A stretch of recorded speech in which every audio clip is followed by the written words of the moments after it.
What's up, everybody? Welcome back to another edition of Sports Talk49 live on BucsReport.com every Monday and Friday at 3 p.m. Monday doing post-game, Friday.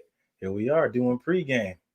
Today we're going to be talking about the winning angle, Bucs versus Packers. Listen to interviews from Bruce Arians, Tom Brady, and Ryan Jensen. Vita Vea has officially been activated. Antonio Brown ruled out. And also hear from special guest Ron Butler, Agency One Sports Group, and who is also Levante Davis' agent. All that here and more right here on Sports Talk 49 live every Monday and Friday at 3 p.m. So stay tuned, get relaxed, and we'll be here right after this intro. I don't know what to say, really.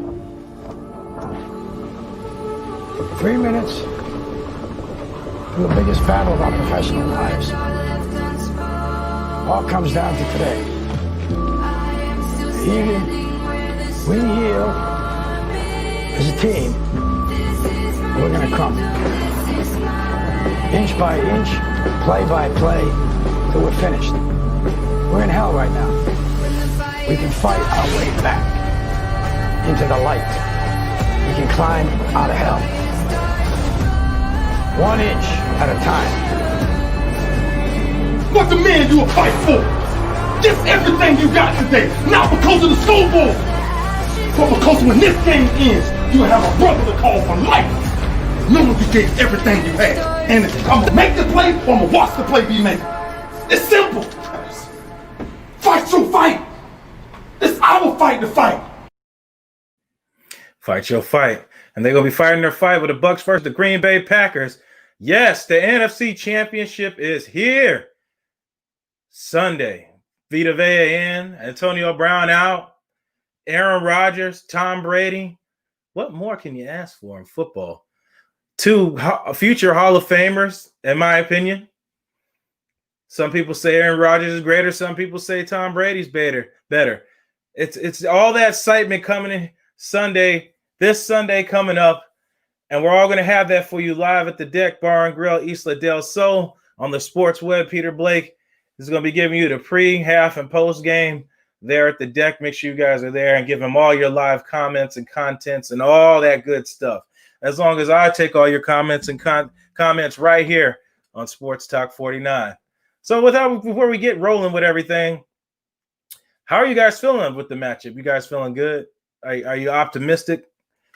Are you not sure how it's going to turn out? How you guys feel? Let's look at the comments a little bit here. Rodgers will get sacked a lot from Russ. Travis, what's going on, Travis? Milo, what's up? I said Israel, go Bucs. Travis, Brown being out, no big deal. We got Miller, Power, and the rookie from Minnesota. Yeah, and the Bucs beat them the first time without Antonio Brown, so they should be fine. Green Bay's offense isn't as strong as their strong suit. They rely on their pass rush and then their back end to fill in when the pass rush gets there. So it's going to be a pretty mixture. It's going to be just pretty much all the talk with Green Bay as all the offense and Aaron Rodgers, as it always has been. Israel, Brady, Gronk, and JPP has that championship pedigree, and they get the rest of the players' mentality to get ready for this. Don't forget Ryan Jensen as well. I think he has a Super Bowl and playoff experience. Gary Buff, I feel good about it. You guys feel good. Well, let's see what Bruce Arians got to say about it. Shara, let's check in. Yeah, Antonio's be out for this week. Vita, we have to do it sometime between today and tomorrow if we do it. Yeah, it's as good as it's been all season. I mean, our blocking units, our tight ends, receivers, everybody's doing a really, really good job of getting on their people, getting hats on hats, and the backs are hitting the holes extremely well. So, yeah, I don't foresee a lot of dime versus some of our formations, but if they want to load up the box, obviously then we're playing one-on-one outside. Oh, not really. I mean, he was as easy a choice as there was with his bloodlines and the way he plays. His tape was unbelievable.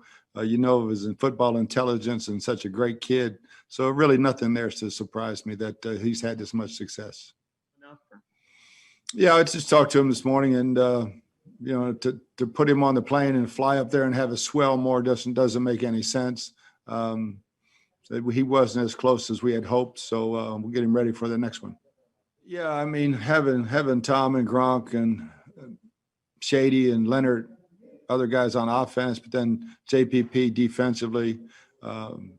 So yeah, I mean, it helps that those guys they can talk to the guys in the locker room about preparation, and it's really the same game. You just have to be totally prepared so that you can go out and just do your job.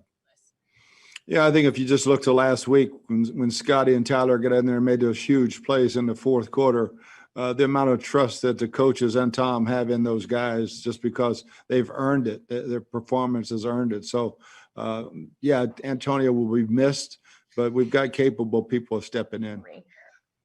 Yeah, I mean, he's looked real good. I mean, he's been running around for almost 3 weeks, and had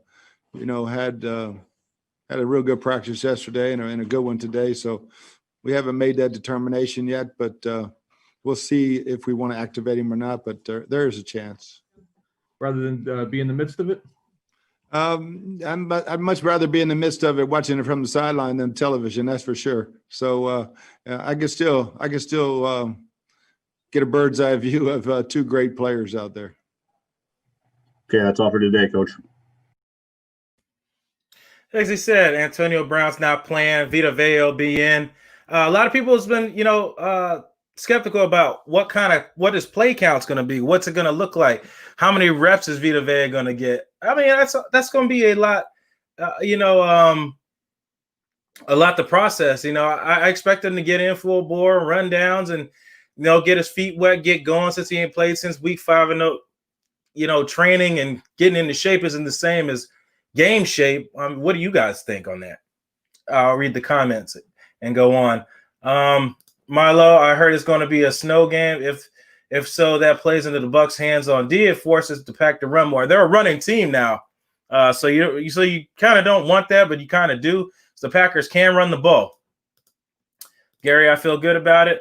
Matt, hey Blake, we are 60 minutes from the Super Bowl. We got this. Hey, yeah, tell them straight to their ear, Matt. Tell them how you feel that they got the Super Bowl run coming up 2 weeks prior from 2 weeks post Sunday. So that's something they're gonna look into. It's rep count and everything. It's gonna be interesting to see how it goes. Terrell says he got Bucs by 7. Packers are actually favored in this game by 3 by Harry the Greek. He's gonna look more into it.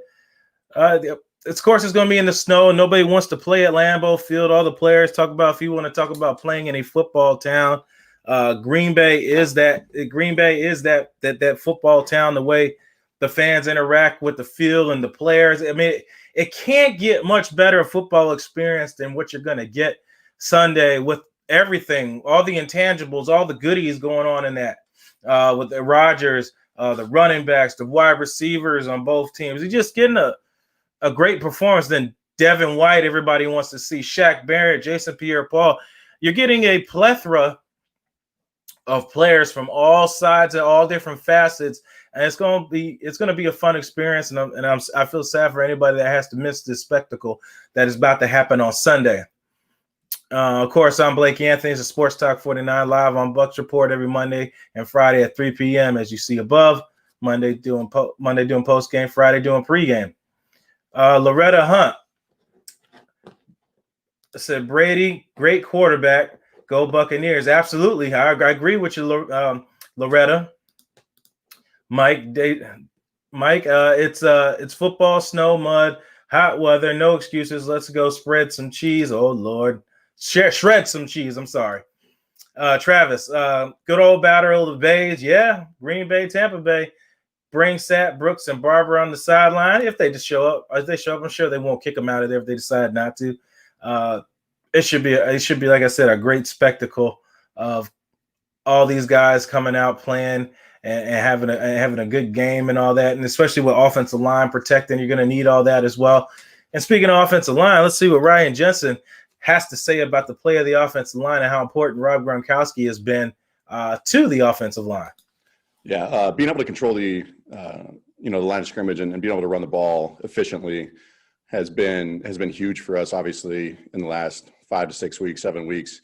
For us, it just helps open up everything else from the passing game to play action, and running the ball and wearing, pass rushers out is is always a good thing to do.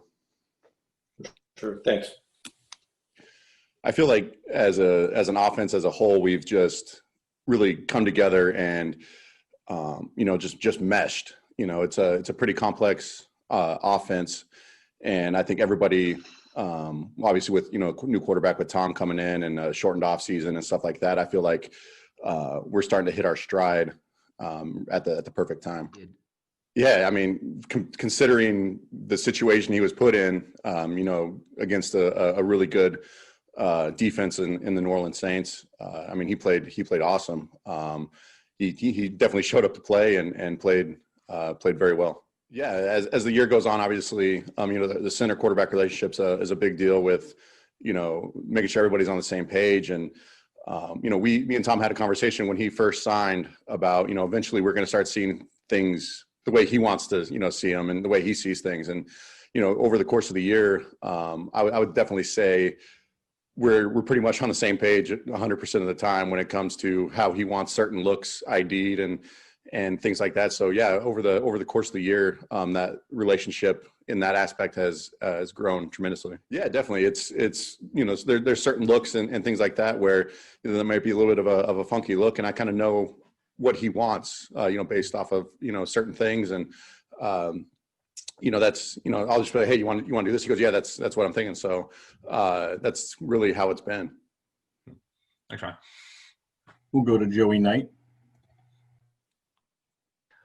Ryan, I'm guessing you're probably not in the same film room as Gronk, but how much have you come to appreciate what he brings to your team as a blocker? Yeah, I mean, Gronk has been killing it in the run game, which is huge for having a balanced offense and being able to do different things in the offense. And Gronk, I mean, the first time I met Gronk, he's a lot bigger in person than he looks, So he definitely is. He's out there, run blocking like a maniac, and it's awesome to see. He's gonna coach you hard, but he's also gonna love you, and I feel like that's for me, I enjoy that. The good butt ripping every once in a while I think is needed, but he's gonna love you up and make sure you're feeling good about yourself and going into a game confident. So that's definitely something I've noticed with him over the last 2 years. Everybody always thinks about the Super Bowl, from week one to that. That's the goal of any NFL organization is to make it to the Super Bowl. But the focus, I think that's always a thought in the back of your mind. But for us, and I feel like for this team, since the playoffs started and since we really, we're in a playoff push, week 13 and since, we've always been talking about we're in a 1-game season and just focusing on going 1-0. And, this week is just another one of those weeks is just us going 1-0 and leaving it out there. And as an offensive line, are you guys lobbying to run the ball more? Are you feeling like the run game is at its best right now? I mean, we're running the ball really well. Leonard and Rojo are running the ball hard, and that's awesome. And, as offensive linemen, you always want to run the ball. But for us, it's, we got a job, and that's to, run the plays that are called and run them to our best of our ability. So I would say, we're just excited to be playing. That's this game. It's hard to make it to the playoffs and things like that. And obviously, DeMar being here for so long, would love to have him here, but in this business, that's just the way it goes sometimes. Thanks, Ryan. That's actually all we have time for today. Thanks, Ryan. Forever appreciate you.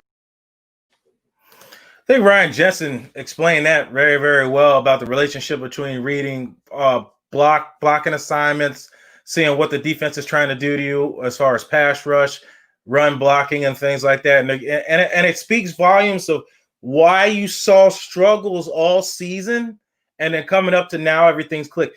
They've basically said that in one way or another. Bruce Arians, Todd Bowles, Byron Leftwich, they all said the same thing pretty much. Working up from the beginning of the year when everything was doom and gloom up until now, it's been, working and getting everything together. Please, everybody, be on the same page that preseason matters. I think everybody's learned a hard lesson because fans and some players had the NFL really believing that the preseason did not matter. It was wasted time. Now you're getting to see why it's not wasted time. Young players, new systems.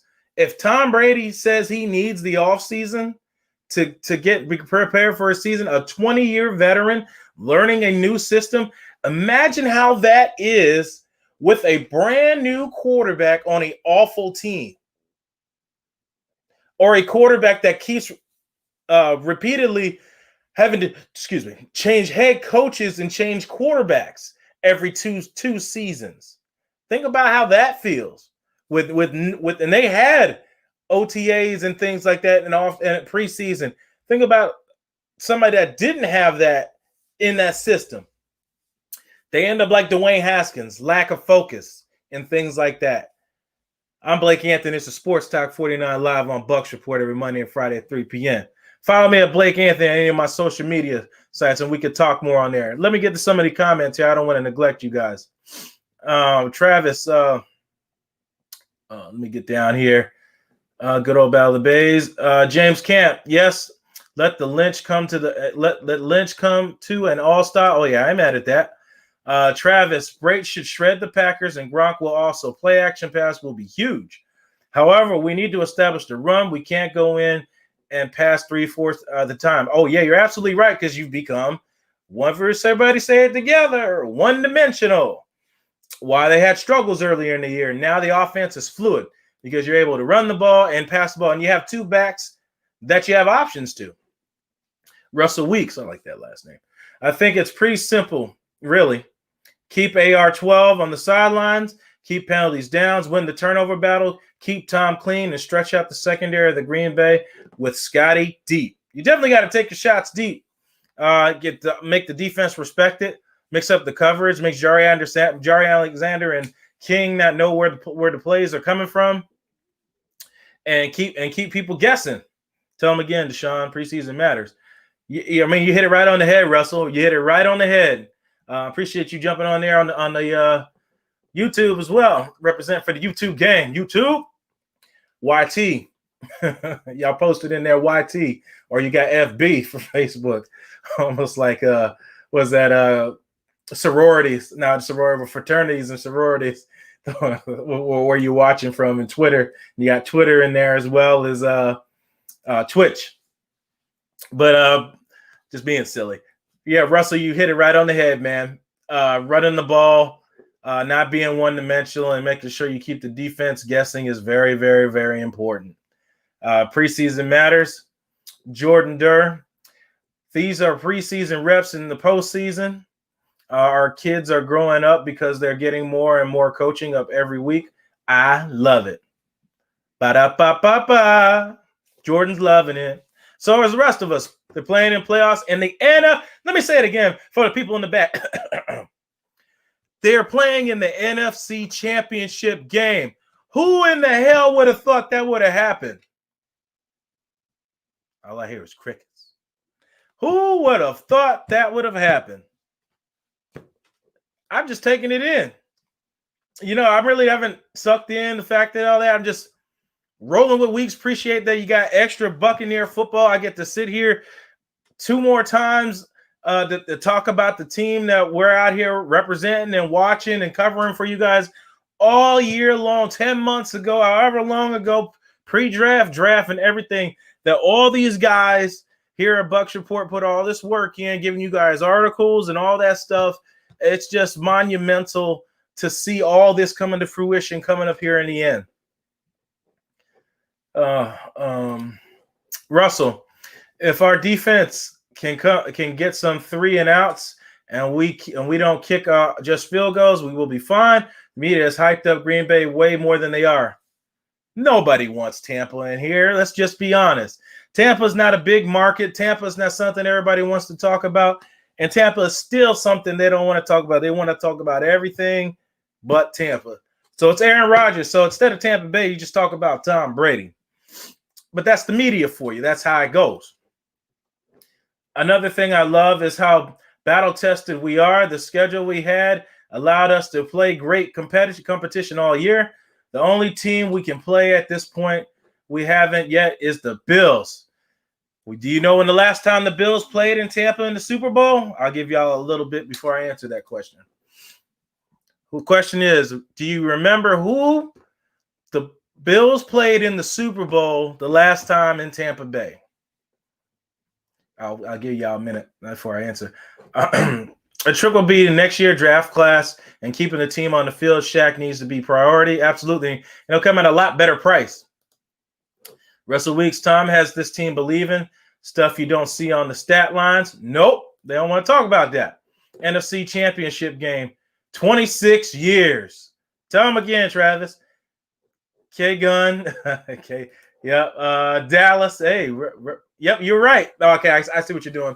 Yep, they played Dallas in Tampa, and it was the game. It was the wide right game. It was the wide right. It was they played Dallas here.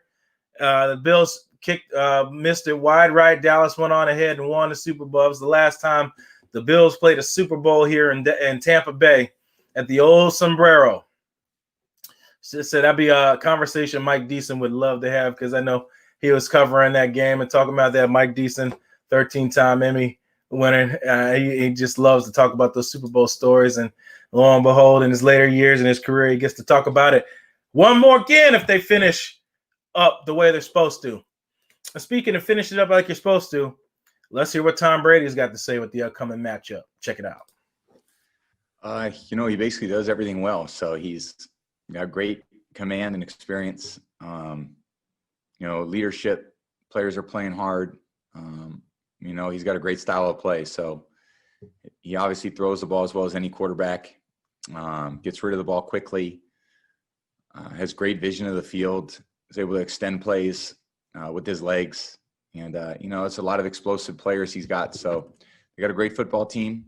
And they got obviously a top scoring offense or a top offense, however you see it. And it's a big test. We're going to have to go up and play great football to beat them. Yeah, I think we're going to have to find a way to win, and it obviously sucks for Antonio. We all wish he could be out there with us. And other guys are going to have to step up and do a job. So we've got a lot of confidence in the guys that haven't been out there as much when AB's been in there. And, we wish everybody could play. We're, lost a few guys, over the course of, the season. So it's a great game to play in. You want everyone to play in this game. We're going to have to figure out a way to win regardless. Well, I think I looked at just the whole situation. There was a lot of reasons to come here, and obviously, great coaching staff, a lot of really great players, and just wanting to come and compete. And, loved working with my teammates. We've all worked really hard to get to this point. To play in a championship game is a great experience. And, I love being able to do that with, this group of guys who's worked really hard to get to this point. And, that we competed hard. We had a few rough moments in there, but we won 2 playoff road games, and we're gonna have to win a third if we want to get to continue playing. So it's a tough test. It's a great football team we're playing. Certainly not an easy task, but we got to figure out a way. Yeah, I feel like it's very much, I've tried to be very consistent over a period of time, and just show up every day with an attitude to get the work done. And I've got a lot of people that, I really rely on. The other quarterbacks, our quarterback coach, Byron, our coordinator, we're all working hard to try to put the team in a position to win. So I have a lot of experience playing, and, I like to try to convey a lot of different things that I think could be successful. And, whether it be a physical thing to a player, could be a certain way that I see something happening. I think we have a great communication, great rapport with everyone. And the only way to work through things are to communicate through them. And it's been a really fun process, and we put ourselves in a decent position. Now we got to go capitalize on it. Guys this week that haven't been there before. Well, I think our coaches have done a great job keeping us focused on what, we got to do. And again, it's, I think everyone knows what's at stake. You don't get to this point. You don't win one game and get here. You gotta go through, a whole process to do it. And our team's done that, got through the regular season, put ourselves in a decent position. And again, won 2 road playoff games, and we got a chance to for 4 quarters of football to get back home to a home Super Bowl, which would be a pretty cool thing. So we worked hard this week. Still a lot of mental prep to go, and got to be at our best Sunday at 3:00. Yeah, I just try to do the best I can do, show up every day with a good attitude, and work hard, and do what my job is. So it's been fun just being here, and I've had a great time in New England too. So I've had a great 21 years. I'm very blessed. I'm a lucky guy. The fact that I'm still playing football for me is a blessing, and I got a lot of great teammates that I played with over the years, and a great group this year. And that's the best part about football, is all the relationships you have. And it's been a fun year doing it. We'll go. What's the question? Kind of got stumped there. What am I comparing? Hey, sorry about that. No, just the differences, if any, in opposing defenses that you've seen from the first few years of your career, maybe compared to the last few. Yeah, football was probably pretty different 20 years ago than it is now. I think the fundamentals of football have stayed pretty much the same. It's been some rule changes and so forth, but the team that's most prepared, that has the best fundamentals and executes under pressure, is the one that wins. So I don't think that changes. I think, you can run different schemes and routes, and, no one's really reinvented the game. It's probably more of a skill contest now than probably what it used to be. Now there's probably not as much contact. It's still a very physical game, but, probably more skill than power. Probably used to be more power, as much power as skill. And now it's probably more about quickness and, just on how things are being called. So probably I don't think too much about those things. I mean, I feel like I've always felt, I just, again, try to show up every day with a positive attitude, to work hard and, do my job. And like I said, I got a lot of great teammates, great coaches that do the same. And the rewarding part in the team sport is that we're all showing up together with the same goal in mind. And, how you work through adversity is it's a great thing. And you're always going to be challenged in football and in life, and how you work through those things and how you communicate through them, how you inspire each other to be the best you could be. That's the best part about sports. So. I mean, Tom Brady said it best there. That's the best thing about sport, being able to compete at the best level and be the best that you can. And speaking of being the best, this is Bucs Report, Sports Talk 49, live on Bucs Report every Monday and Friday at 3 p.m. Monday doing post-game, Friday doing pregame to the game coming up. What do you guys think? What do you guys think about all that? As I go through your comments in here. Russell and Brady, we trust, LFG. He said, we're going to the Super Bowl. It used to be the old Bill song for all those old heads that remember that. We're going home to the Super Bowl. The only team to beat the Bucs is the Bucs. Way to say, Mike. Russell. Was that Russell? Yeah, Russell. Who should start? Rojo or Fournette? Obviously go with the hot hand once the game is going. But who should set the tone with the start? It's usually Ronald. But it's Ben Leonard, Fournette. Honestly, I don't care. I think people try to find too much controversy in things you don't need to find controversy in. Let these guys come out there and play and do whatever they need to do, and whatever works in the rotation, it works. But if you're asking me, it's Ben Leonard, so why not let it be Leonard and just sub Ronald Jones in there?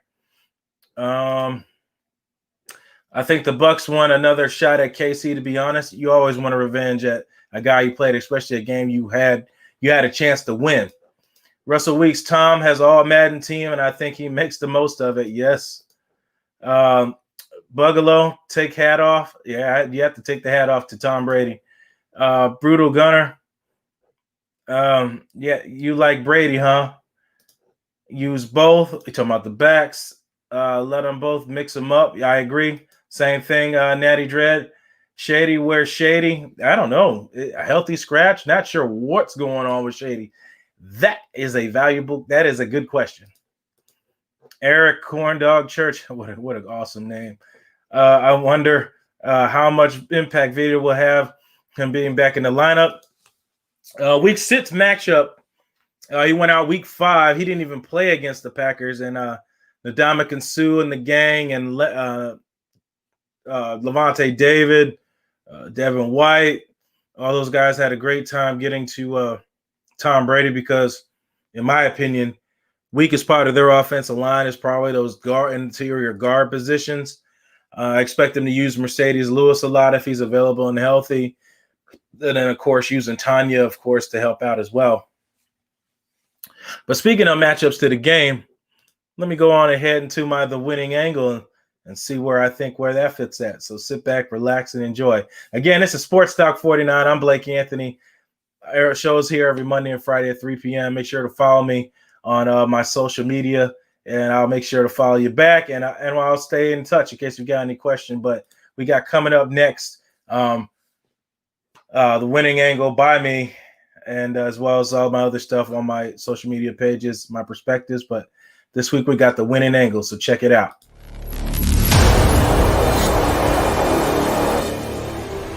What's up, everybody? Welcome back to another edition of the winning angle with your host from Sports Talk 49, Blake Anthony. Today we're going to talk about the Buccaneers' upcoming matchup, some key things to look at, and what they should do to win. So sit back, relax, and enjoy the show. Majority of the time when the Packers come out in a spread formation or start out in quads and then move to spread, they're going to go vertical. They want to get the safety singled high, and Aaron Rodgers wants to throw into the seams just outside of the number. Rams safety does a great job in staying center field, reading Aaron's eyes to come to one side and then jump back over, and just barely misses an interception on this play. They got to come up with an interception on these if this is Antoine Winfield and if you get gifts like these, because the defensive back just nearly has a pick. Tampa Bay did a great job in their Week 6 matchup playing the Packers at home in Tampa Bay. The Bucs come out in a defensive look called a two-man under, which means two safeties are over top. The rest are man under. Everybody's in man cover except for the two safeties. Aaron Rodgers decides he's going to take a shot at the slot at Sean Murphy bunting, and he forces an incomplete pass here.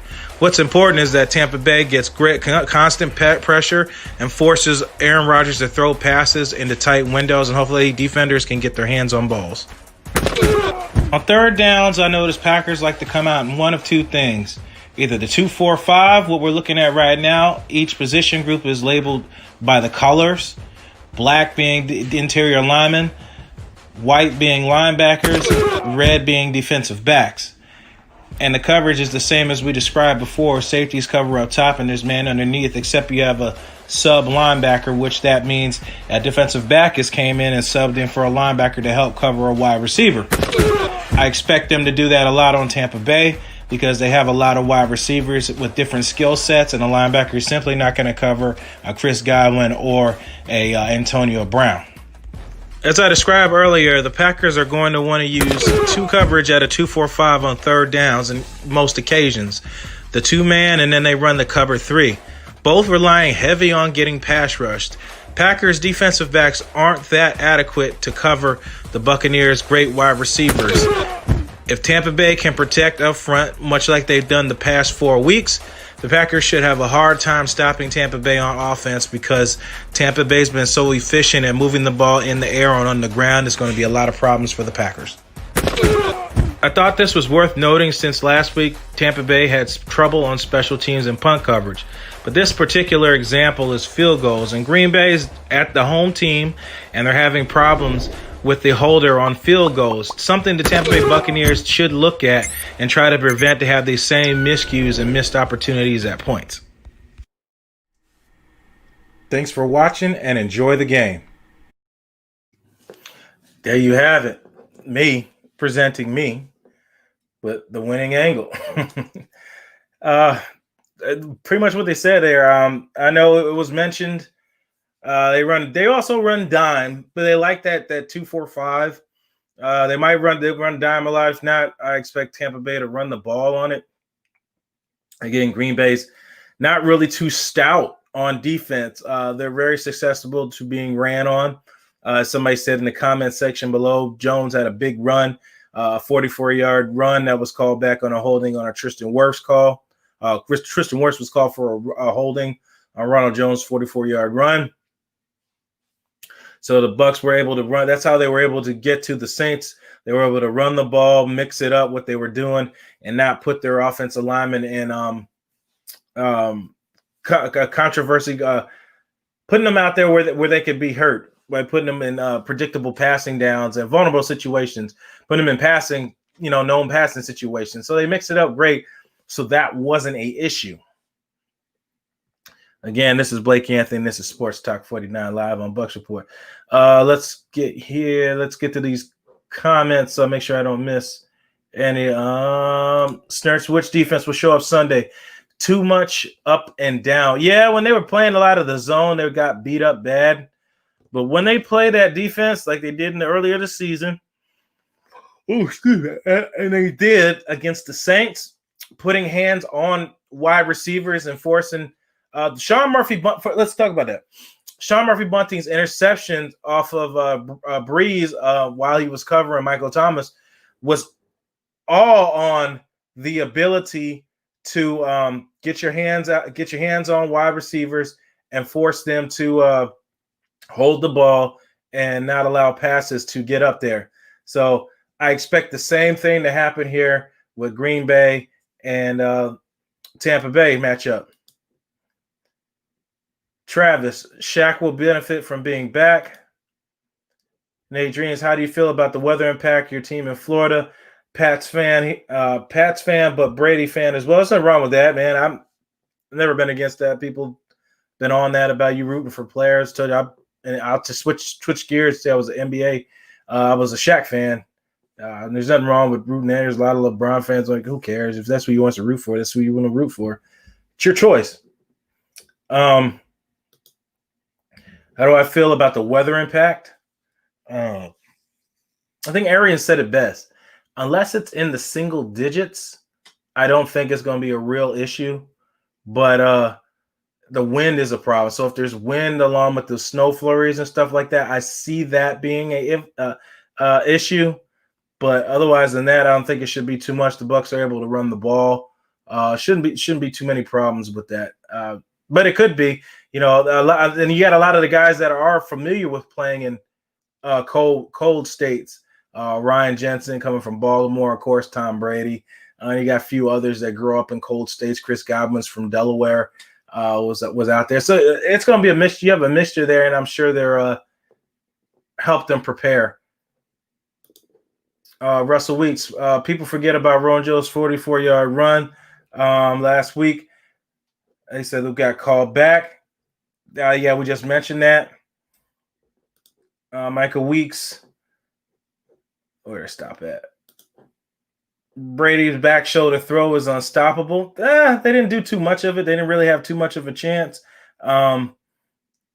So if you take away those opportunities, that shouldn't happen. Be an issue, and don't put yourself in compromising situations. No cheese diet this week, guys. We are in FC Championship. Oh, I missed Jordan. At Snurts, no tape on Henneke. Saints struggle with Hurts. With Hurts, no tape. People were fawning over the D all year. We have tape to this go around. The D-line needs to get their hands up and try to take some of the throwing lanes.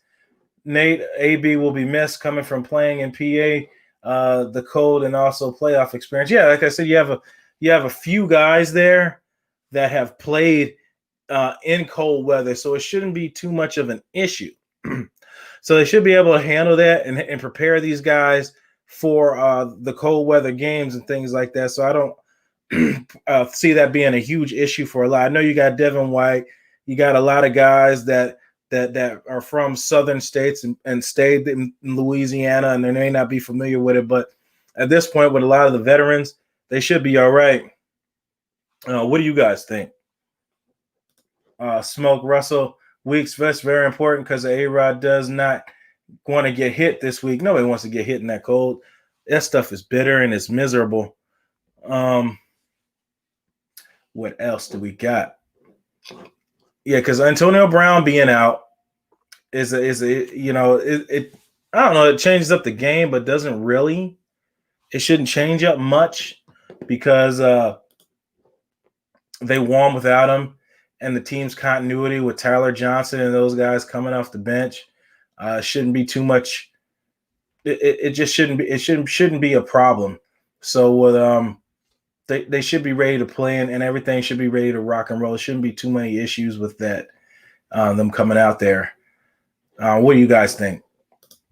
Scotty Miller, even Scotty Miller, I think Arian said Scotty Miller and Tyler Johnson with a limited amount of reps that they get, they made the best out of it. They didn't have too. You made the best out of the opportunities. You had Scotty catching a big pass on the third down. Tyler Johnson catching one catch on the third down, which was huge with that acrobatic catch. Natty says Godwin needs to make the catches. He missed last week. Won't be easier this week in Green Bay. No, that's a crucial 4-point swing because you catch the ball there, you get the 7 instead of the 3 in that situation. I think it's cool. He's spot on with that. Godwin's missed some big catches in the last 2 weeks, and I look forward to him coming out and playing well this week. No trolling. Love your team. Fun to watch. Oh man, you're good. It's difference of opinions are good, Natty.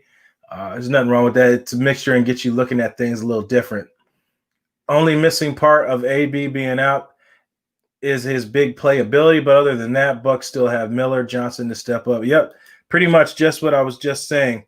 They have those guys that'll step up and play this week if need be and mix it up. I expect a run heavy Gronk, Cameron Brake to get involved. I expect a good mixture of things here. Mixing in those things. Who's starting at running back? Rojo, Fournette or Rojo? I said Fournette because he's been starting, but you can mix Ronald Jones in. Honestly, it doesn't matter. It's like starting in basketball, but your other guys get most of the minutes. So I mean, who cares? I mean, honestly, as long as somebody finds some type of rhythm and plays well, I think they should do all right. Let's see. Moving on. Just trying to make sure to get to all you comments. All right. So we talk about that. As I said, with the Packers, when they go vertical, they're going to try to go vertical a lot. They like to run that spread offense. They're going to try to go deep on Tampa Bay. Tampa Bay needs to counter with that, with getting pressure and forcing Aaron Rodgers to throw places that he doesn't want to throw. I think Antoine Winfield said earlier this week that he cannot get fooled by Aaron Rodgers' eyes, because when he sees him at single high, he's going to try to get him to roll one side of the throw to the other. Last week, the defense had a couple chances to get Rams had a couple chances to get interceptions on Green Bay, let them go through their hands. Tampa Bay needs to secure those interceptions before they try to run, because each possession gives Tom Brady and this offense a chance to further the score and secure a victory in a hard place to win in Green Bay in the cold, playing a Florida team playing in the cold. So it's going to be a very, very, very, very tough matchup up there in the cold, especially playing with all this adversity, this going on. But all in all, it's going to be a great experience. It should be awesome playing up there in the historical Lambeau Field, seeing Levante David, seeing Devin White. Those are like two peas in the pod, 54-45. You guys know how they did that, right? They did the switch. And very shortly, we'll get my guest and brother from another mother, Ron Butler, on here in just a second. It looks like he's ready. Let's get him on. The wait is over. Ron Butler's here. Ron, what's going on? Hey, man, is it game time yet? Oh, what's that? Oh, yeah, you look like you're ready. It looks like you at ESPN. Hey, I'm actually at my office right now, my official office. So we had some business up here today. So doing it from a different location. Ain't nothing wrong with that. There's never wrong with mixing up location. Gives you a different perspective, and I love how fluorescent it is back there. And you got, and then I see you got on the shirt. Let me get that close up right there. Yes, sir. Get it in there. Agency One Sports Group. Yes, sir. Second to none. And you got CEO Ron Butler right there. Appreciate you having me, my guy. Like always. Told you always got a seat here at the table just to talk football, as I know you love it. Absolutely, man. Just listen, man. I'm excited for this weekend. I know it can only be one winner in this game. I'm hoping that the Bucs come out here and play Bucs football like they did last week. They showed me they showed me when they show up, they can show out. So I'm looking forward to this weekend's game, man. Absolutely. I think everybody is. And, everybody's talking much so about Aaron Rodgers and then the Bucs so much that because, everybody's so in love with the abilities that Aaron Rodgers has scrabbling and doing Patrick Mahomes like. I think Arians said he invented the no-look throw that Mahomes is kind of – yeah, I think he kind of invented it first, which I have to agree. Kind of was Aaron Rodgers first since, the 37-year-old man came out there, has been doing it for a long time. So what's a matchup you're really liking this week in that game? I think it's going to be Aaron Jones and the Buccaneers line front seven. Aaron Jones has ran well all year. He's a great back. He's a free agent back. This offseason should earn top dollar. But I think that they have to slow down that running game. I don't really think from a passing standpoint, obviously they're going to take their shots. Aaron Rodgers is going to take his shots. He's going to be able to get Devontae Adams the ball, but they have to limit the amount of big plays. Play action, the pass setting up the run. I think it's not going to be the run, the run setting up the pass. I don't think it's going to be the pass setting up the run. So I'm interested to see, how Aaron Jones and Aaron Rodgers both handle that Buccaneers front seven. So that's the matchup I'm looking for, man. I'm excited to see these linebackers get after it, and I know they're going to come in with a lot of energy, and it's just really about sustaining that energy through 4 quarters. And if they can do that, I think Tom is going to be able to come out. He can't come out doing going 3 and out consecutively. No, he has to really put make his mark early in the game. And if he could do that, I think you'll see a repeat of week 6. I think I got that week right, correct? Yeah, no, you got it right. Okay. Yeah, that's awesome explanation. Definitely got to stop. I know everybody's talking about, if it snows, they go to Green Bay you don't want them to pass, you want to run. Well, Green Bay, their head coach is actually, he said it earlier, he wants them to be a power running team. Mm-hmm. That's why he went out and got the big back out of Boston College who's used to playing in the cold. That's a smart pickup. Right. That was a smart pickup. You picked up a guy who's already familiar and playing in those inclinations of weather. Correct. And A.J. Dillon. So the Packers could do pretty much either or. I'm sure they would prefer to run the ball and take some of the pressure off Aaron Rodgers and take less hits. And Todd Bowles being the guy we know who he is, he's going to take away the run and force you to be one-dimensional and let them pass rushers and that blitz get after him. So speaking of pass rushing and blitz getting after him, what do you think about the return of Vita Vea? Let me tell you. Uh-oh. when I got that update on my phone and it said that they were designating him for return, I say he is going to be impactful this weekend if he is close to 85% health-wise. I think that Vita is, he's a special player in terms of that running game. He can kind of do a little bit of both, but stuff in that run between him and Sue and what's my other guy who came from the Jets? I forgot his name. Oh, McClendon. I think that gives you an extra boost in terms of your front seven. Vita before the injury was playing great football. He was stuffing the run, putting the guys, in that those linebackers in great positions to make plays. And that's, to me, defensively, I think that's when they were really hitting on all cylinders was when Vita was there. So I'm expecting for him to be an impactful player. He's going to, create space. He's going to eat up space. He's going to clog some holes.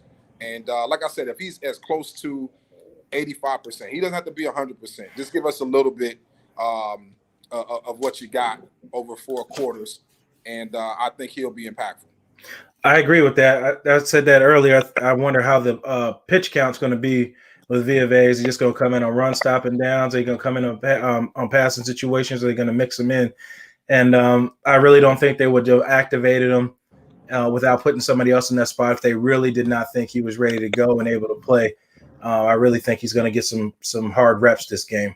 I agree. I think he's definitely I agree with what you said. If he wasn't able to give you, 100% or something close to, then they probably wouldn't have, designated him for a return. So it must mean he's healthy to some capacity. Yeah, I think I brought this up a long time ago around with Vita Vea. I looked at that injury, and it said, well, I think it was almost about 5 months, 6 months, or something like that. Right. And I said, with the way that came out, I said he should be back around this time. And lo and behold, when I saw that pop up, I was like, well, yeah, I did. I was like, it should pop up because I know he's still working out. He was quiet. I knew something was going on because I didn't see much on social media from him for all year long. So I knew he was training. He wasn't out goofing around. 0 dark 30. Yeah, he won 0 dark 30. Then I started thinking maybe OJ will come back because they almost had a similar injury, which that might be a possibility because if they win this week, you got 2 more weeks coming into the Super Bowl. So you heard it here first. Could be possible of OJ Howard return. Whew. Wouldn't that be something? Hey, let's get there. Let's get there. Yeah, let's start with A before we get to B and then to C. Right? Let's start with one and work with the other. That's right. That's right. I've got to say this. What do you think about that play of Devin White Sunday against the Saints?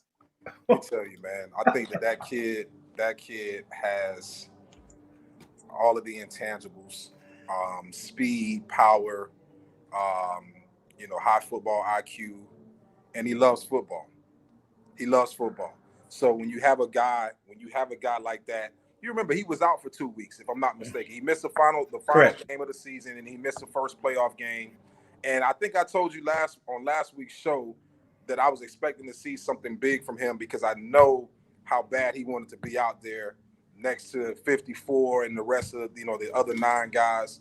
I think that he came in, he made a splash. He did what he was supposed to do. I mean, he's got healthy legs. He's COVID free, and he put on the show, man. I was excited. I was happy for the kid. Yeah, and then the most exponential part was he told Ty Bowles he was going to put the dagger in him, and then he sure enough did. Yep, so he could put the dagger in him. Put the dagger in him. And he sure enough did. He put the dagger in him. Yep. And I caught that pick. Where he's throwing the Alvin Kamara doing coming up the right inside the numbers. And Devin White on that play, broke down some of the film. He was sitting right in position to cover 3 routes on that play: the tight end, the back, or the wide receiver coming on a short cross from the other side. He was in position, but I think it's just the preparation that Todd Bowles has this defense, because I believe Devin said as well, Todd Bowles told him, hey, they don't really have no playmakers right now. Calvin Kamara is the only guy that can really make some plays. Right. So you might, keep your eyes on him. And he listened. Yep, and listened, and he made the play, and pretty much that ended up sealing the deal. Well, he didn't score, but, that drive ended up pretty much sealing the deal in that game. I mean, I saw from the beginning in that game that I didn't see the killer instinct in Drew Brees' eyes. I don't know if it was you saw it too? I said the same thing. Okay. I said, hey, listen, I don't know if it's because somebody announced this was going to be his last game at the Superdome, but it was definitely one of those things, man. You just didn't see that. You didn't see that killer instinct that Drew would normally have, and some of the decisions that he made, they weren't great decisions. No, and then didn't really force the ball vertical at all. I'm thinking he was probably ailing an injury, which if that is true, that kind of falls back on Sean Payton for not putting in Jameis or Taysom Hill.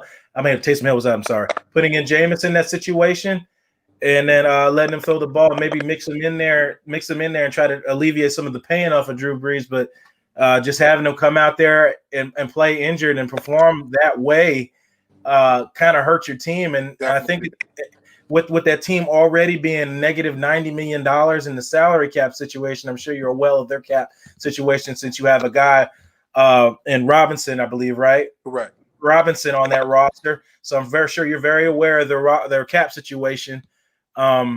And I've been talking to a former Buccaneer as well, Noah Spence. Not sure if you're familiar with him as all. Familiar with Noah. Yeah, so I've been talking to Noah with that cap situation. So they're looking to bring back a couple of guys, that are on cheaper payrolls to stay there, because there's going to be some there's probably going to be some moves made there coming in the next next couple of months. With the offseason, preseason coming up, I'm sure you'll be busy. Yeah. Right, with all that coming up. Yeah, I definitely foresee that with a lot of clubs, especially the Saints who have a hefty salary cap number. but just to kind of go back off of what you said in regards to the playmakers with the Saints, I was very surprised to see Michael Thomas held to 0 catches. Now, I don't know if that was just great defense or they just couldn't offensively figure out how to get him the ball. But I will say, Carlton Davis did a great job in terms of coverage. But to hold a guy that's making $100 million and 0 catches, something's wrong with that. Something's wrong with that. I had that conversation with a reporter the other day, and I said, well, why do you think a guy who's making $100 million is supposed to be featured in your offense gets held to 0 catches? How does that happen? Is that great defense or great scheming? Or did offensively the offensive coordinator didn't scheme it right for him to get his touches? So what's your thoughts on that? You make a great point there. You're right. And I think a lot of people forgot about that. Let's rewind before I get into that. Thomas got a contract extension, well-deserved for a guy drafted, I believe it was in the 3rd round out of Ohio State, came out and had an exorbitant amount of catches and yardage and was due a pay upgrade with the year that he got extended. Wasn't fair to say what he was getting paid for the performance of play he was doing. Now, with that being said, as you just said, a guy making over $100 million has 0 catches, looked out of the game, much like a lot of other players, even Cam Jordan. Wasn't even a lot of smack talking. There was no high energy in that game, period, across that board. And it started from the quarterback to everybody else. So, like you said, don't know if it's an injury or whatever it was. Maybe they didn't like the game plan because some players get out of tune when they don't trust their OC or whatever they're calling it in their situation. But Thomas was just not in this game, period. And Carlton does match up well with him, but you should not go without any catches for a $100 million wide receiver. If that's the case, then you need to have a conversation about some compensation coming back. You know what I'm saying? Need to have a conversation that you're paid $100 million again in a playoff game. You come up short. And you have an early exit again, 3 years in a row. So I expect a lot of this team to separate after this. I expect I'm not sure what Sean Payton's going to do or what he's going to say to keep this team around, especially with Drew Brees going out like that. I don't know what you think about that or what you heard. I haven't heard anything yet. Yeah. I did speak briefly with the Saints a couple of days ago. Obviously they got some decisions to make in terms of their roster and certain pieces. But I think that, come on, Blake, you held a guy to 0 catches, but he only has 3 targets for 4 quarters. There's something wrong there. I don't know if it was, like I said, I don't know if it was scheming, but it was definitely something wrong with, his opportunity. I don't know what happened there. Definitely don't know. But I know that you're getting this week, what you're going to see is a grown man at receiver. I think probably the best receiver in the game right now in Davante Adams. And I think that if Carlton Davis can slow him down, he doesn't have to stop him. Nope. But he has to slow him down. And I can guarantee you Davante Adams will not have 3 targets this week for 0 catches. Oh, no. I can guarantee you that. Okay. But I believe that Carlton Davis is skilled enough as a DB. I think he's one of the best DBs, young DBs in the league, if you ask me. I expect him to come to play. I think he'll be prepared. He'll be looking for that matchup with Adams. And I look forward to watching this, man. Absolutely. You're absolutely right. Adams won't be held. He refuses to be held without a catch, and Aaron Rodgers won't allow that either. They'll find some way to get the ball to him. What kind of capacity is it? Will it be for big gains or will it be for catches that don't move first or move the chains of first downs? But the ball will be given and caught by Davante Adams. I can pretty much guarantee that. What do you think about this whole they haven't made much of it, but the guys on social media, the new name that they got, the Grave Diggers now. I'm not sure if you saw that. They call themselves the Grave Diggers. I did see that. I did see that. I think somebody was talking about was it the island? And then they turned it to the grave or something. Yeah, he said he don't have an island. Yeah, he's a grave digger. Yeah. Listen, You better come ready to bury some people this week. I'll tell you that. Yeah, you can't give yourself a name and then not perform. Can't do that. Can't do that. I'm just glad you didn't have that name the week you played Tyreek Hill, but don't do that. Don't do that. Don't do that, Blake. The Gravedigger took the night off. We shall rise again. I shall rise again. Yes, sir. That's exactly what happened. Somebody had a good comment. Where is it at? Are you worried about AB not playing? We beat the Packers without AB in week 6. What do you think about that, Ron? I mean, you would like to see all hands on deck for these types of games, but I think that what I've seen from these receivers, Mike Evans, Chris, Scotty Miller, I forgot the young kid's name who had the big catch last week too. Oh, Tyler Johnson. Yeah, that was a hell of a catch. Yeah, I think between those 4 guys or 5 guys, and you throw in the tight ends, there's enough weapons. I think they're going to have to throw the football, but I'm impressed with what I saw from Leonard Fournette the last couple of weeks. I think he's really running hard. I also think that listen, man, I'm a big fan of Ronald Jones. I'm not gonna lie to you. I'm a huge fan. So is Peter Blake. I don't represent him. But I'm a huge fan. I love the way he runs the football. He runs it with power. If he can get to your second level, it might be a track meet. I'm expecting those guys to run the football well. And one of my other guys is actually in here. He's an agent as well. And he's a huge Packers fan. He's been a Packers fan. Tell him, get on there. Tell him, don't be shy. He can jump on there. Don't be shy. Let me give him a little bit of this TV time. Hold on one second. Yeah. He can talk his Packers. Hold on one second. Here we go. What's good, my man? How you doing? Hey, how you doing? I'm good. Just here doing some work. That's all right. There's nothing wrong with that, especially with the boss around. Yeah, absolutely, man. Absolutely. He's Packers all day. So what you got on this game? What do you see coming up? Well, first off, tell everybody who you are. We know you represent Agency One Sports Group. Agency One Sports Group. Ira Turner, certified agent. But like Ron said, I've been a Packer fan forever, man. So for me, we have clients on the Packers squad, and we have obviously Levante with the Bucs. So kind of torn a little bit in terms of the expectations, who we're going to root for. We want all of our guys to be successful, obviously. But it's definitely going to be a good game. Definitely. And who you guys represent on the Packers as well, number 22, I believe. So we have Dexter Williams, the running back there, and we also have Randy Ramsey, who's an outside linebacker, edge rusher guy. They're excited. So you definitely have some dialogue with them this week, and they want a little bit of payback. I'm sure they do after week 6. It started off good, and then it ended up kind of bad later on in the game. Teams seemed to get out of focus a little bit. Not sure what happened from that pick 6 on, and then a later interception came off of a tip pass. Right. But definitely wasn't Aaron Rodgers like, especially coming into that game, throwing 0 interceptions coming into that matchup. I'm not sure what's that old jinx say when people say that before everybody kicks.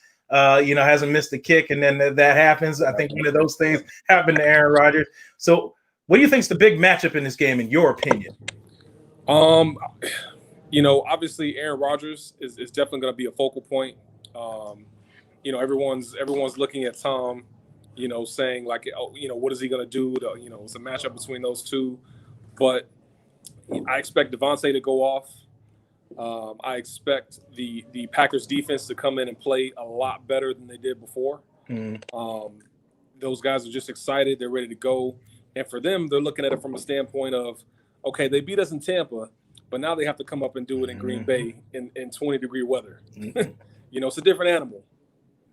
It definitely is, and that's why playoff football is so important. The run game coming in there, and I'm really happy to see that Green Bay actually implemented a lot more run game than they had in the past. I think they really tried with McCarthy and the Eddie Lacy. I'm gonna say the Eddie Lacy project that they tried. Yeah. I actually thought the perfect back for you guys post Eddie Lacy was Christian McCaffrey fitting the offense at that time. But they ended up finding Jones. They ended up getting Dylan, who, like I said, with Ron, was the perfect back to get with the new run-heavy offense, a guy that's used to playing in that weather, who played up in Boston College, so that the weather situations is not an issue. He's already familiar with it. He just brought him from college to the pros now. What are you seeing in a score prediction? I'm going to put you on the spot a little bit here. Let me hear this. And yes, we're saving this clip, and I'm going to send it to Ron. I'd probably lean towards a 33-27 Packers victory. Okay. 33-27. You heard it right there.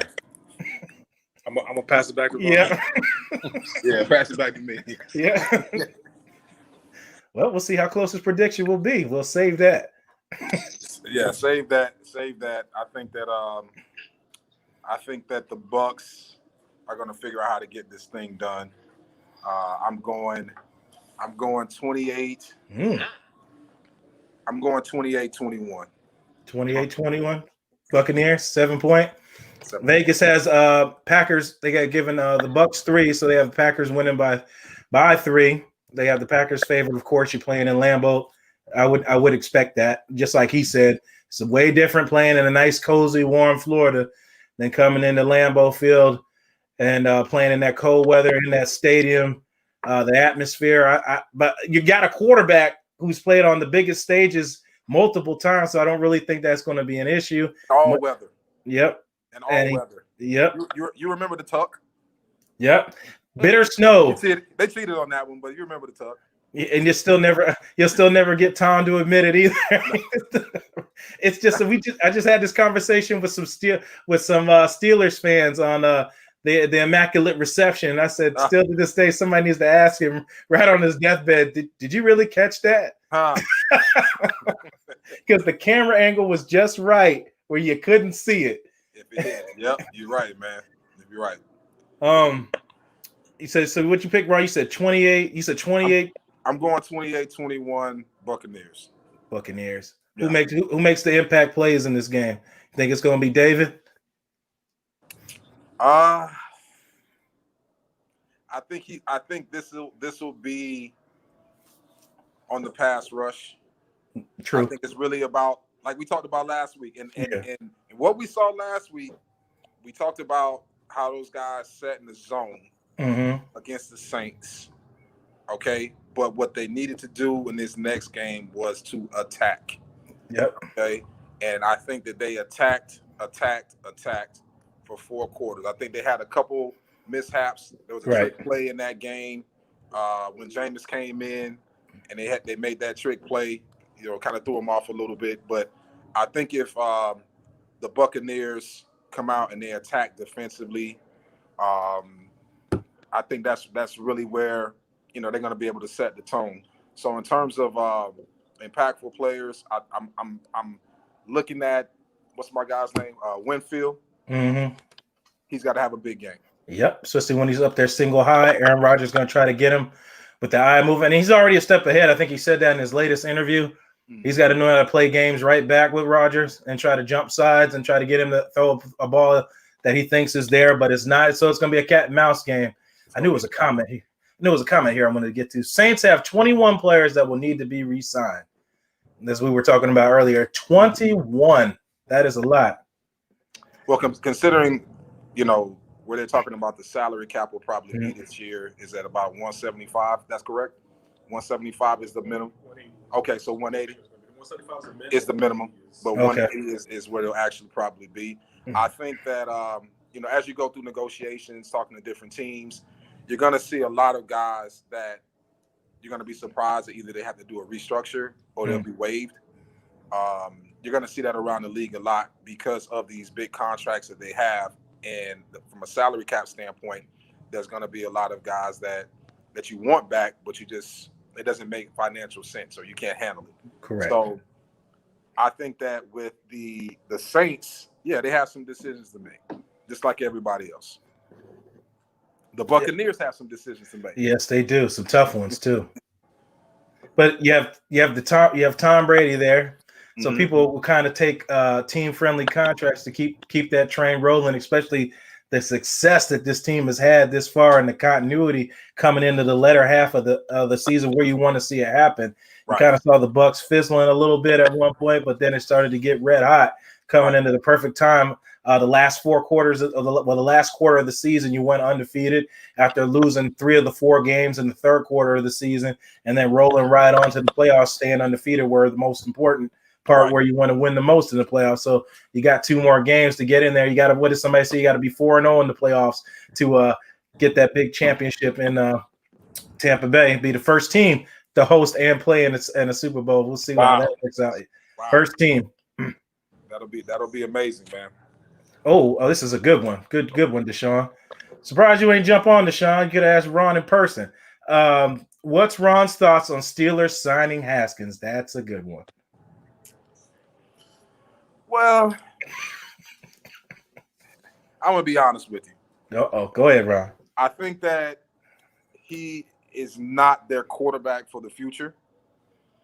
I wouldn't be surprised if they actually went out and drafted a quarterback. His agent, the new agents that he actually signed, very familiar with, have a relationship with, they actually represent the head coach from the Steelers. Yep. So in my mind, they probably looked at that roster and they said, okay, Big Ben's getting old. Who's behind him? I believe it's what's this guy's name? The kid from the small school. Mason Rudolph. Yes. Okay, Mason Rudolph is a number 2 right now. He may be more of a backup, but I would have to see Haskins do a complete 360 in terms of what he did in where was he? In Washington. Yep. I would have to see him do a complete 360. I wasn't impressed at all in terms of what I saw. I think from a maturity standpoint, you'll definitely see a change in terms of how he carries himself. I think he'll be more about business. I think he'll take it much more serious. Much more serious. Mm-hmm. He doesn't want to be labeled as a bust. And but in terms of, does he right now, is he capable of taking those guys to the mountaintop? No. I think he's going to need a lot of work. But I think that he's in a position where he can learn maybe under Big Ben for a year or 2 before Big Ben steps down. And will he be ready then? I don't know. I think, if I had a crystal ball, I'd be able to tell you. But, he would have to do a complete 360 from what I saw in Washington. I wasn't impressed at all.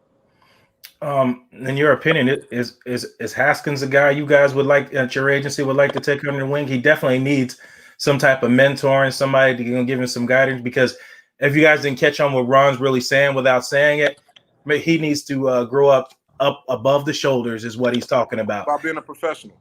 It's not his play on the field that Ron's talking about. It takes a lot more. Everybody's skilled on that level. What separates you from the men to the boys is what's up here. How bad do you want it? Correct. It's the work you're going to put in. Why does everybody Mamba mentality? Because Kobe Bryant was willing to do whatever it took to be a winner. Jordan was willing to do whatever it took to be a winner.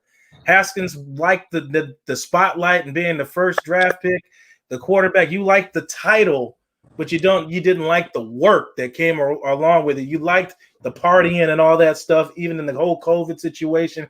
And I know the whole Washington situation period was a hot mess. We won't really get into all that. I got a good buddy that's worked with Washington, and the stuff that he told me there that was going on was insane. But that's a whole nother conversation. That's just what he walked into and kind of not having that backbone to somebody getting on his behind like Pittsburgh will, because that will not fly in Pittsburgh. You will be out of there. Correct.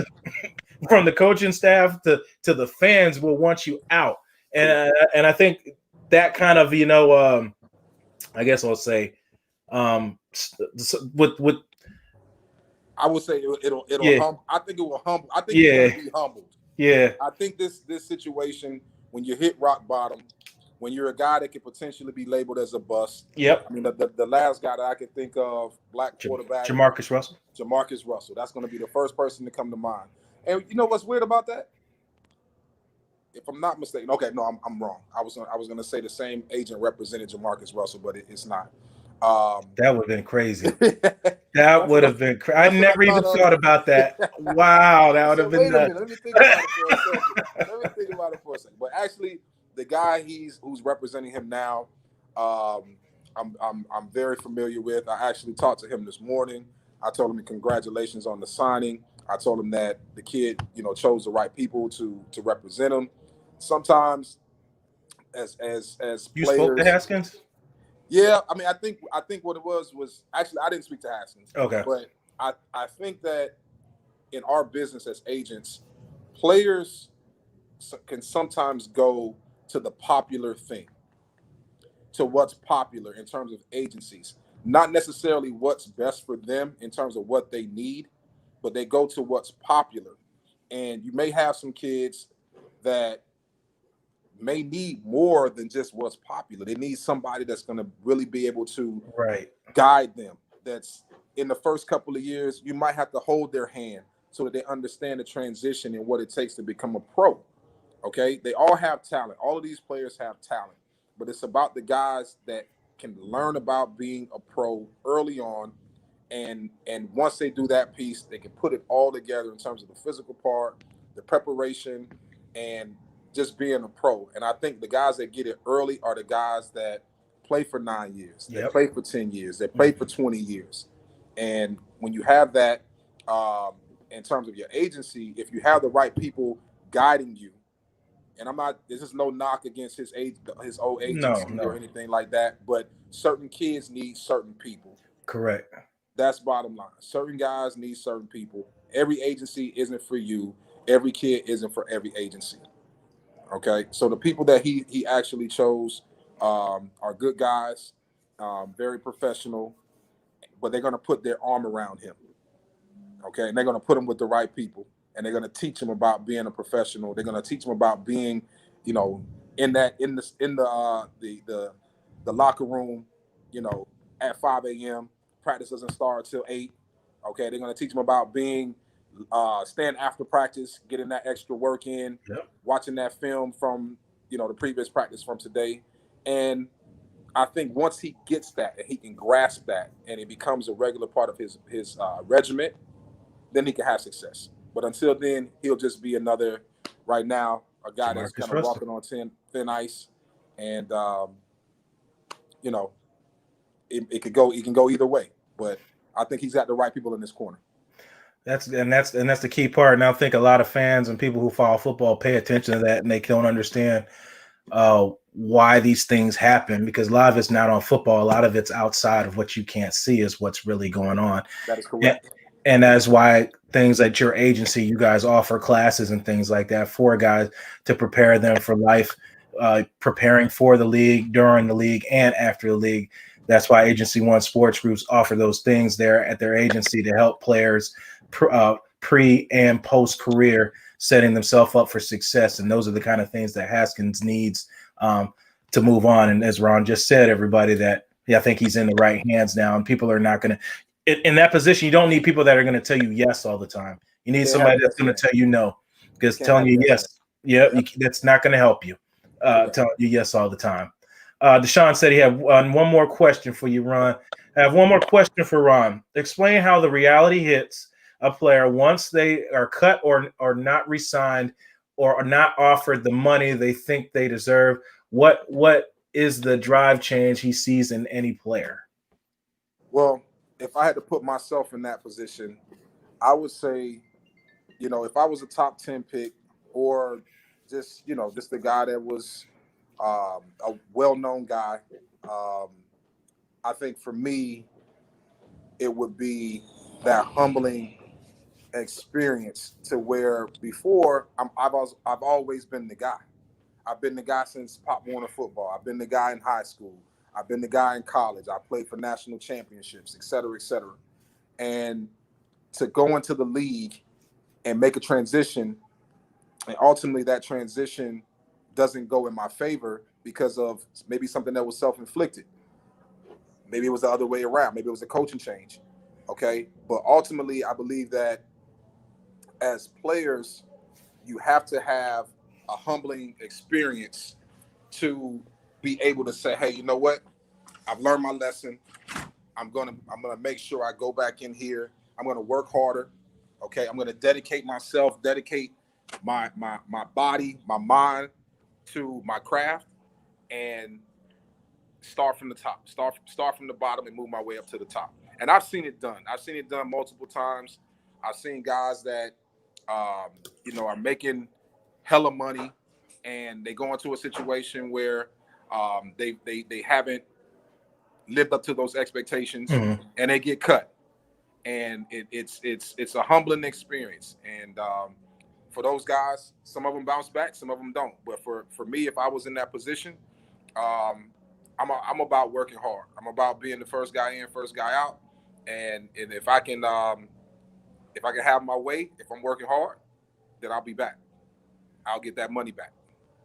Absolutely, and all those cases too. I don't know if that answered your question, Sean. It was. I hope he answered it. What you thought, as Ron could tell you, he's had all different kinds of players that he's represented. And Ron's right. There's guys in those situations that bounce back from that. They look at it as a challenge. And again, it goes back what you said previously. What's above the shoulders? What's going on up there? That's really what comes down to it. And the reason that's a good point. We brought that up. Switching sports, Kyrie Irving. What do you think about our whole situation? Talking about mental break. What's your thoughts on that? I'm a little confused. That's what I wish. I'm a little confused. I was talking to one of my clients, and I said, "Well, listen, man, like, what's really going on here? Like, does he not want to play? Is he unhappy? Is he, is he depressed? What's this like? What's going on here?" And so I'm kind of out of the loop in terms of what's being said day to day in terms of Sports Center and all of those other things. Right. So I mean, if you guys want to enlighten me in terms of what's going on there, I'm all ears. Ron said he wants to know. Yeah, I'm all ears. And you saw Stephen A. He's the guy. I always listen to Steve when it comes to basketball. He's on that basketball. And it's like he said, if it's a mental thing about all that, then just say that. Because by all means, they need that. You need the time to whatever you got going on, but you can't get caught partying, at a birthday party or whatever it is, and then you come back acting like you needed a mental break or whatever it is, and now it's family issues. Like I like you said, I'm confused where he's at, but you got guys that come to Brooklyn to play with you. And then now you don't want to play now. Like I don't know what's going on, but we'll see how that turns out. It's early in the season, so we'll see if he turns it around. Your buddy Johnny Dean had one for you. Ask Ron how many times he has gotten a call from a player, and it made him feel like the guy from the VW commercial, the accountant that can't keep his guy out of Vegas. If you know what commercial he's talking about. No, I don't. He's his guy keeps spending a lot of money, so he was going to Vegas to make sure he wasn't there. And then the guy shows up. He's like, "You didn't trust me, did you?" And he's like, "Yeah." He's like, "Where's this Volkswagen?" He's like, "Oh." Like he tells you actually made a good investment. Oh, I remember that commercial. Yeah, that's what he's talking about. Honestly, man, like you have guys that come into the league that have never had money before. And if they had some money, it wasn't this type of money. Mm-hmm. Okay, it wasn't $600,000. It wasn't $1 million a game. It's different. So it takes some adjusting. Now, for me personally, I've had to deal with that, where guys they go crazy. They go crazy with the money. Whether it's gambling, whether it's, purchasing jewelry, whether it's purchasing cars, whether it was whatever the vice was. And for us, you want to sit down, you want to have those conversations, and you try to paint a picture for them of what it looks like at the end of the road once you're done playing. And if you have this amount of money left, or once you're done playing and you have this other amount of money left, okay, do you want to work all of the rest of your life, or do you want to say, hey, I got enough money here where I can live off the principal, and I'm good. I can go out, I can ride my bike, I can go fishing, et cetera, et cetera. So I've had some guys that I've had to bring back from Vegas, some guys I had to bring back from the Hard Rock Hotel, and really get. So you had to go fishing. You had to draw them in. Oh hell yes, yes. Especially early on. I mean, I'm some guys that you're familiar. I'm sure you're familiar with, but you know, we were able to get a hold of it, and he's now, you know, he's played football for a lot of years. He's been in this league for a lot of years. He's still in the league, and but we've had those situations, man. It's real. It's real. Trust me. A lot of these shows that they present, the ballers and all of that stuff, a lot of that stuff is real, man. We deal with a lot of that stuff, man. So you guys are babysitters and agents at the same time. Listen, I'm trying to get to a point now where I'm surrounding myself in terms of my team with a lot of younger agents, that a lot of day-to-day people that may not be agents that can actually spend some time with these players, because it gets to a certain point in my role where you got to handle the business. Okay, but if you can't handle the business to the best of your ability because you're sidetracked with all of these other things that are going on, you know, in terms of clients, then ultimately, man, like you can't be effective in your role. So you have to have the people around you that, yes, you have to babysit, you have to put your arm around them and hold their hand through the whole thing. But I get it. I've done it, you know, in my years of being an agent, being in this business. Definitely. And financial assistance is something you guys offer there as well, or is that part of the package when you become a agent? A client of the agency. Now, when you say financial assistance, you're talking more on the financial advisor side. Yeah, of course. You know, something to help, like you just said, like that's a two-part system. Guys coming with from a background with no money, probably no father, right? Coming with doesn't understand the reality of what money is, how you can't spend more coming in, more going out than what's coming in, that type of stuff. Like, I'm sure you've had these conversations. You guys offer that there as well at Agency One Sports Group, No, right? we definitely do. Actually, I have one of my partners here who's in this, you know, great guy, handles that piece. He used to be a financial advisor, but he's one of those guys that can connect with the players, teach them about financial literacy, and have those real conversations that maybe some other financial advisors can't have or won't have.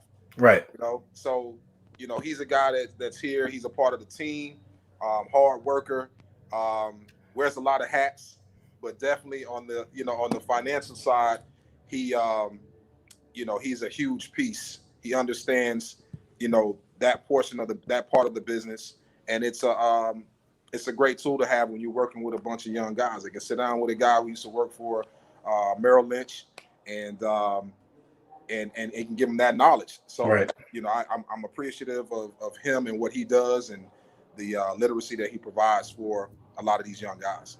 So you ain't had to ever pull Levante David out of the club, did you? He's just a different guy. Levante, listen, man.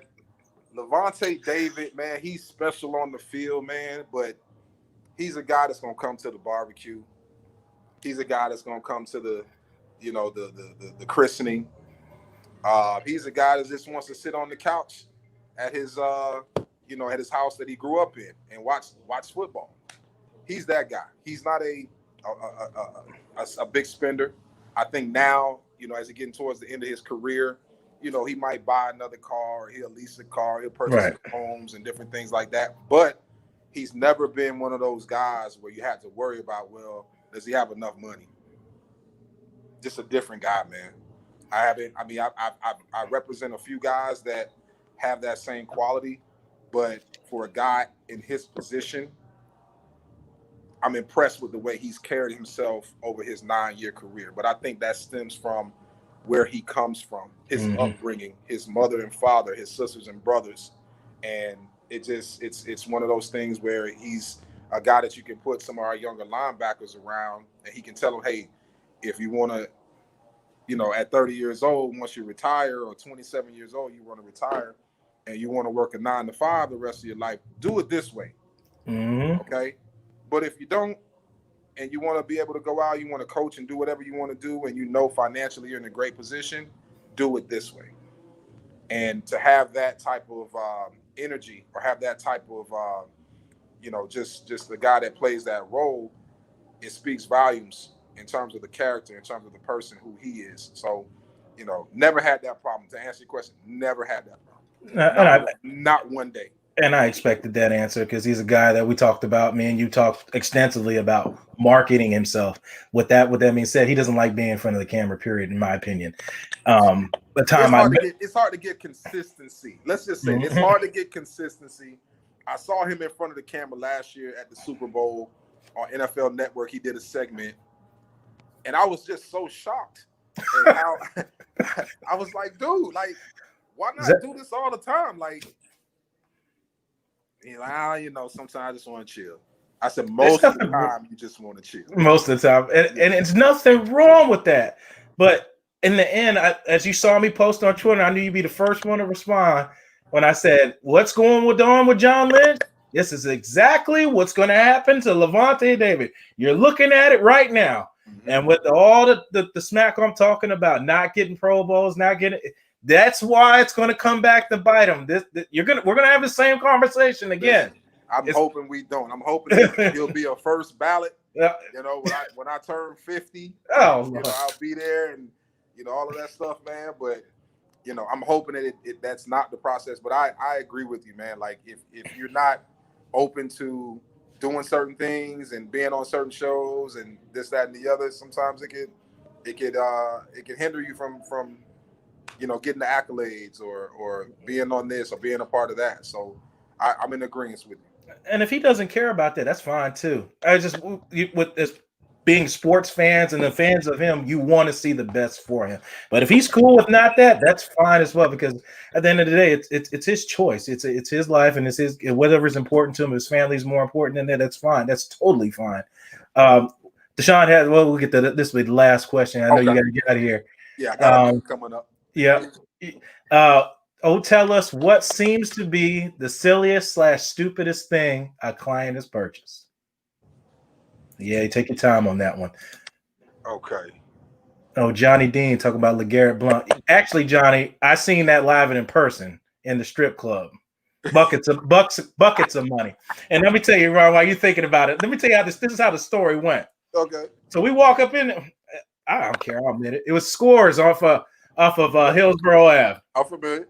Okay, so we go up in there. We go first time in there. I'm like, okay, this spot's nice. All right, we go to the bar. Go to the back of the bar. I sit back and order my drink. I think it was a Corona, and I'm sitting here. I'm like, "Where's? Is that LeGarrette Blount?" I swear it was just like, and I swear to you not, it's a bucket of cash, and I couldn't even see the girls, but how much money was flying up in the air. So yes, Johnny, yes, LeGarrette Blount in his younger days was out there doing that. I saw that live and in person, and it wasn't even for him. It was for his cousin's birthday. Listen, I'm trying to think what was the dumbest purchase or silliest, either one, or both. Can you remember anything from our days? What, the dumbest purchase? It was something that one of the guys may have purchased. It was just like, really, why? $100,000 of fake jewelry. Wait, did he say fake? Fake jewelry. $100,000 of fake jewelry. So we're gonna go with that. We're not gonna say who the client was. I'm not gonna say who the client was, but I remember. That's fine. AJ the jeweler put the diamond tester on all the diamonds. They were all fake. Oh, and he told us that the guy had it in a book bag. And he sold it to him in a book bag from a book bag. There you go. And there you have it, Deshaun. There's your answer to your question. $100,000 in fake jewelry in a book bag. In a book bag. There you go. Ladies and gentlemen, we're in 2021. There you have it. I heard of Floyd Mayweather walking around with X amount of dollars in a backpack, but $100,000 of fake jewelry in the backpack, that definitely I don't know what to say. I don't even know what to say to that. A little different. I could see maybe, somebody saying buying a $50,000 house for their dog or something like that, but $100,000 on fake jewelry, Jesus, at least unbelievable. Unbelievable. But all right, Ron, I appreciate you jumping on. I know you guys get to work. You want to plug yourself in, let everybody know where you're at representing and everything? Absolutely. Agency One Sports Athlete Management Group. You can find us on Instagram at Agency One Sports Group. You can find us on Twitter at Agency One Sports Group. Myself, you can find me at Agent Butler 1 on Twitter and Instagram. For the rest of these guys that you talked to today, is Agent Turner 1 at on Twitter and Instagram.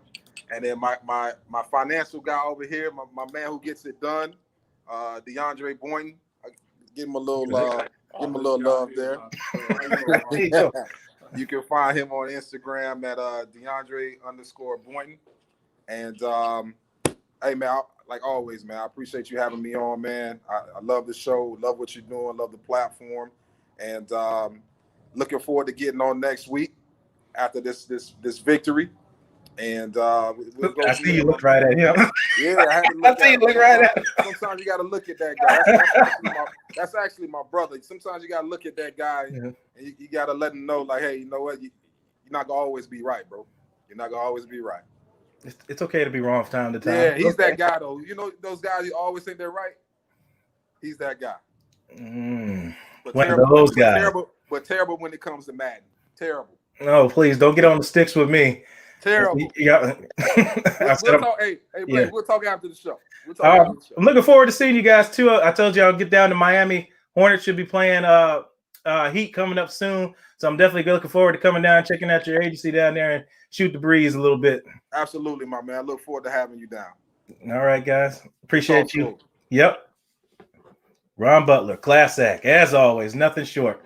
Appreciate you guys asking questions. Like I said, Ron will answer whatever he can answer regarding Levante David, his contracts and everything. But got the whole gang down there, Agency One Sports Group. Yes, Johnny. Look, I don't know which one you're saying. Holy sugar on the iced tea, the LeGarrette Blunt story or the $100,000 in fake jury. How about AB having a treehouse masters build a treehouse for him that I think was $200,000 and then moved right after it was done? Why? Just why? And speaking of why do the shows have to end? Why do they have to end? I'm sorry, but you guys get Peter Blake tonight in the Sports Web, giving to you 120% tonight. Peter Blake in the Sports Web, you got coming on later tonight. I appreciate you guys all commenting and everything. Deshaun, I was looking forward to getting you on. I know you wanted to ask Ron some questions, but I'm sure you're busy. You got the kids and everything and coaching. It's that time of the year again. I didn't even see that one, Johnny. Is Levante David coaching material? I believe he is, and Ron wouldn't say anything less. As you heard, Ron's got nothing but I got you. Even though it doesn't exactly apply to a virtual meeting, Deshaun, but I get you. I understand. Yeah, so I don't think he was saying anything less, Johnny, or that was Johnny. Yeah, coaching material. I don't think he was saying anything less. Levante, as you know, and everybody in here knows that's watched Levante David, you don't expect anything less from him as far as being quality at everything he does. And I'm sure he would take coaching just as serious as he does playing, as his family time and everything else. But sadly, this has got to end. I'm looking forward to seeing you guys Sunday on the Sports Web. On Peter Blake at the Deck Bar and Grill at Isla del Sol, Cedric Robinson and the whole gang cooking my island fish tacos and my boom boom shrimp. Oh, okay, I'm thinking about it now. And the wings, of course, the wings. You can't forget the wings. Peter loves his wings. So do I. They're just so tasty. Along with watching Buccaneer football, Bucs versus Packers in Green Bay. If you're not following me, follow me on social media at Blake Anthony 49. You follow me, I'll follow you back. And we'll go back and forth with dialogue, just like with Ron and all those other guys. If you want to reach out to them, awesome group of guys. And everybody I bring on is top-notch quality, and you can talk to them and ask them anything. The guys are willing to educate you on everything. They're personable people, and I just try to bring you guys different aspects and different views of things versus what you're normally used to seeing, reporters, media, then coaches, then players. What about the agent sides of things? Because they're kind of like the mother-father kind of thing. And I don't mean that like to put them like think that the players as kids. I mean it as they look at everything a little bit different. They hear things that you wouldn't hear, and they know things that you wouldn't know, and have a different spin on it because that agency there actually cares about these players. As you said, try to help players beyond football. They're not just there to take your $100,000 or whatever the contract deal is with them and basically leave you alone. They're trying to help you as a person. And that's why I always appreciate Ron coming on here, spitting knowledge, the OG CEO of his agency. So you're getting everything raw from a guy that's built his own business from the ground up, African-American male, handling himself in today's world and holds responsibility for himself, much as same goals I stand for. So me and Ron literally clicked from day one. So I see some comments there. I don't want to get out of here without reading it. Hopefully you pull through, Deshaun. Oh, yep. No, yep. Pull through, Deshaun. Yeah, I don't want nothing to happen to you. I had my buddy become permanent diabetic after having COVID and nearly died had he not got to the hospital, any later than what he got to. It's literally when he came into ICU, they pushed him past everybody that was already there waiting and put him directly to work. So you're a big, healthy guy. Hope everything turns out the best for you, Deshaun. As always, we always talk, and my line's always open to you. So we'll end this as we always do. I won't ramble on any longer for you guys. I appreciate you guys talking. If you have any questions, just shoot me, Blake Anthony 49, and I'll answer. I have a lot of stuff I don't talk. I know a lot of stuff that I don't talk about on shows because I don't think it's pertinent to the show or things like that. But I try to educate you guys on the best out. Man, recently last night, my Twitter was literally blowing up with questions and things like that. What guys had about, programs to use and ideas on stuff and videos. So I'll try to help you out the best I can because Lord knows I ask enough questions my damn self. So I appreciate you guys always watching because these shows are nothing without you, and this platform couldn't have done it without all of you guys participating and watching the shows. So I myself, I can speak for a lot of everybody else here. We appreciate all the watching of the art, reading the articles, watching my videos, my breakdowns, because without you, we have nothing. And you guys been here since week 1 till NFC Championship. And if the Buccaneers pull off the victory against the Packers in Green Bay, we'll have 2 more games. We'll have 2 more weeks to talk about all this. And I'm really looking forward to it. So we'll end this as we always do. You're the master of everything. What you do with your life, what you do with it is entirely up to you. Thank you, guys. God bless. And as always, fire those cannons. Brady Rodgers certainly speaks for itself. Finally coming to Lambeau for the first time since Rodgers became a starter. Both of these teams have found their stride here as of late. I think that's what's great. Conceptually, schematically, personnel-wise, this will be a fantastic football game. And it's going to be fun to watch these two legends battle. Broke over the 30, broke over the 40. This is going to be fun to watch. That's intercepted. That pass is intercepted. He's under pressure. He goes down. And Ndamukong Suh got to it. Brady to the deep ball, and it connects. Touchdown, Tampa Bay. It's Leonard Fournette. Shaq Barrett has been playing awesome this year. Pressing the quarterback. This one picked, intercepted by the Bucs. This will be the 7th playoff matchup between quarterbacks with multiple MVPs. These are 2 of the greatest quarterbacks of all time playing at the biggest moment of this season. One of the most hyped games we could ever possibly imagine. I don't know what to say, really. 3 minutes for the biggest battle of our professional lives. All comes down to today. Either we heal as a team, we're going to crumble. Inch by inch, play by play, till we're finished. We're in hell right now. We can fight our way back into the light. We can climb out of hell. 1 inch at a time. What the man you a fight for? Just everything you got today, not because of the Super Bowl, but because when this game ends, you have a brother to call for life. Knowing you gave everything you had. And I'm gonna make the play or I'm gonna watch the play be made. It's simple. Fight your fight. It's our fight to fight.